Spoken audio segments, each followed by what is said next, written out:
Hi, I'm Nathan from BOTB. We're here with Storm Callum in Stafford.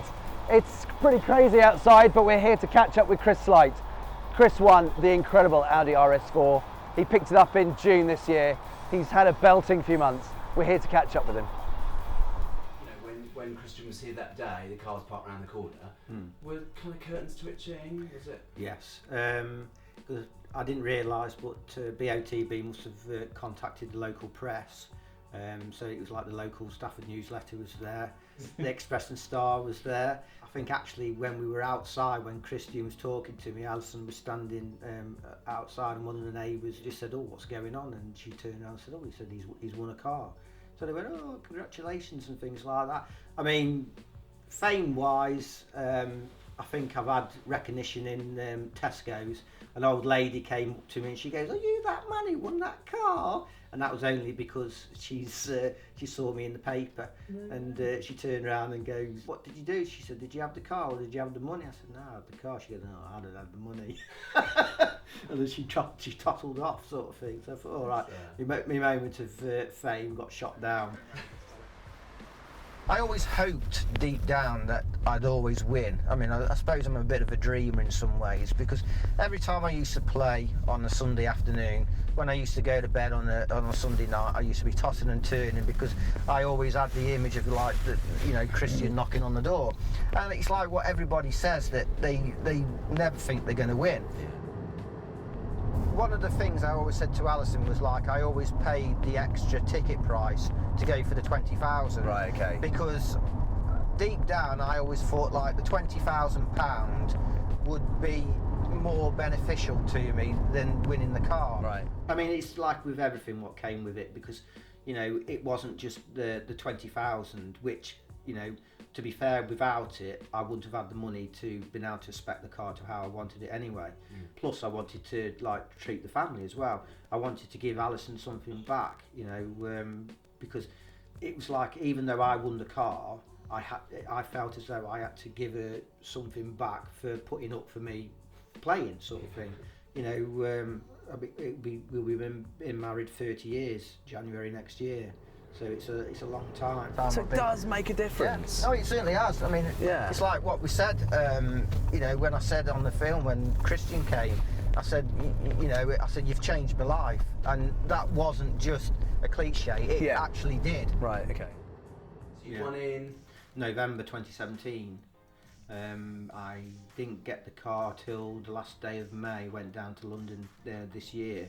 The car wasn't in production until March, so I knew I had a bit of a wait anyway till March. I didn't really mind at the time. It was something to look forward to, because it was the day-to-day life. But I always had something, which I knew was going to happen. So you felt nervous going down? I did on the day, yeah. I was like clock watching. I mean, my daughter took us down there in her car, so that was a bit of an experience for her, driving in London, because she's never driven in London before.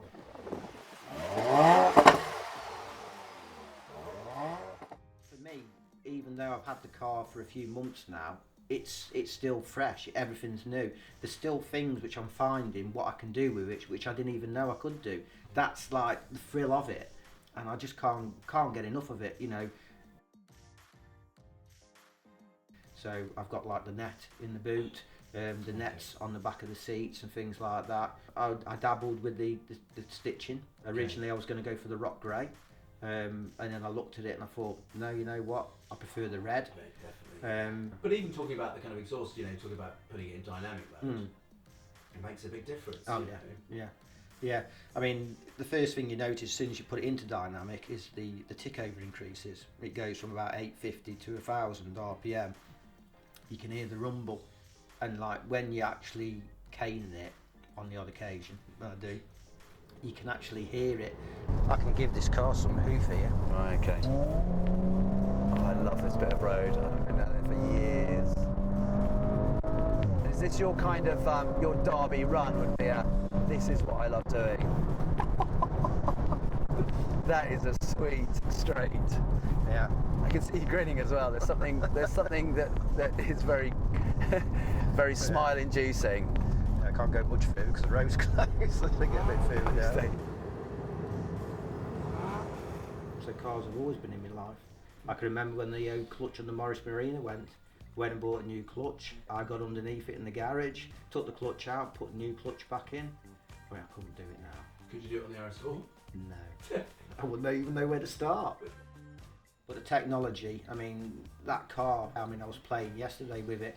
I can actually go on to Audi Connect and it will list up flight times anywhere, any airport in the world. I mean, I never thought that like it would, the RS4 would have a stop-start facility on it. Yeah. You know, You turned it off. yeah, noise. Like, I always want to be ready to go. Yeah, I think a lot of it is because I'm old school, and a lot of people think like, oh, he's pulled up to a set of traffic lights and he stalled it. Right, okay. You know, but that's how how I've always driven, sort of thing. Wasn't your daughter going, yeah, I think it's an absolute scam, this is? No, it was Alison. Oh, was it Alison? Yeah, because I used to show her the videos of like the surprise and things like that. She goes, they're not real winners, she said, you're so gullible. She said, they're just actors. I goes, well, how do you explain the houses then? She goes, oh, they can rent these houses for the day anywhere, sort of thing.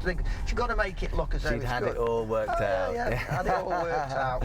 On some of the comments on the YouTube videos, especially like when I picked the car up, you know, there's been like, you know, 99% of the comments have all been positive. Yeah.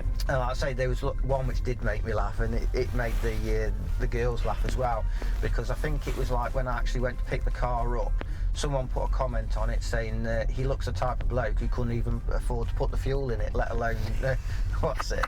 So I put a comment back saying, actually, pal, it's cheaper to run than what the V8, the old V8 version and get was. free fuel for a year anyway. Yeah. And then someone put a comment saying, Chris Sleight, hashtag on fire. Whatever that meant. You know, it's the first brand new car I've ever had. It probably, unless I win again, it probably will be the last brand new car I get. And I just can't get enough of it. You know, I've got security cameras outside the house. I can literally go into the study, look, and I can see my car.